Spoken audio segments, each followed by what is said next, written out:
പരസ്പരം സ്നേഹമുണ്ടായാൽ എന്ത് നല്ല വാക്കുകളുണ്ടാവും. പരസ്പരം നല്ല പെരുമാറ്റമുണ്ടായാൽ കേൾവിക്ക് എന്തൊരു ആനന്ദമുണ്ടാകും, ചിന്തകൾക്ക് എന്തൊരു മാറ്റമുണ്ടാകും.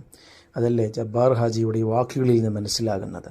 കേരളയാത്രയുമായി ബന്ധപ്പെട്ട് ഒരുമിച്ചിരുന്നപ്പോൾ, സ്നേഹം പങ്കിട്ടപ്പോൾ എന്തെന്നില്ലാത്ത ആനന്ദമുണ്ടായി. ഇനി കൈകോർക്കണം, സ്നേഹമുണ്ടാവണം എന്നൊക്കെ ചിന്തയുണ്ടായി. അതിനൊക്കെ കാരണം തമ്മിൽ ഇരിക്കുമ്പോൾ കിട്ടിയ ആനന്ദങ്ങളാണ്. ഇനിയും തുടരട്ടെ. ഇനി വീഡിയോയിലേക്ക് കടക്കുന്നതിന് മുമ്പ് ഈ ചാനൽ സബ്സ്ക്രൈബ് ചെയ്യാൻ മറക്കരുത്. നമുക്ക് എന്തൊക്കെ ഭീഷണികളാണ് നമ്മുടെ മുന്നിലുള്ളത്. ഭിന്നിച്ചു നിൽക്കാനുള്ളതാണോ നമ്മൾ ഇനിയുള്ള നാളുകൾ? അതുകൊണ്ടാണ് ഞാൻ മെനിയാന്ന് അരീക്കോട് വെച്ച് പറഞ്ഞു, ഇനി നമ്മുടെ നാളുകൾ ഒന്നിച്ചുള്ളതാണ്, ഒരുമിച്ച് പോകണം.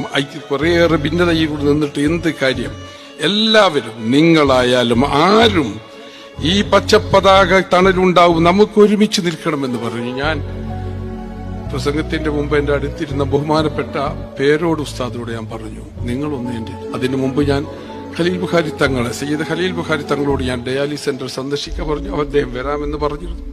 പേരോട് ഉസ്താദിനോട് ഞാൻ പറഞ്ഞു, നിങ്ങളൊന്ന് വരണം. അദ്ദേഹം പറഞ്ഞു, ഞാൻ തീർച്ചയായിട്ടും ഞാനത് ആഗ്രഹിക്കും.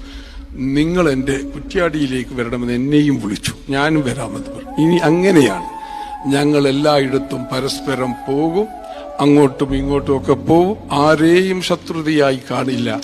ഞങ്ങൾക്കെല്ലാവരും ഒന്നാണ്, ഈ പ്രസ്ഥാനത്തിനൊന്നാണ്.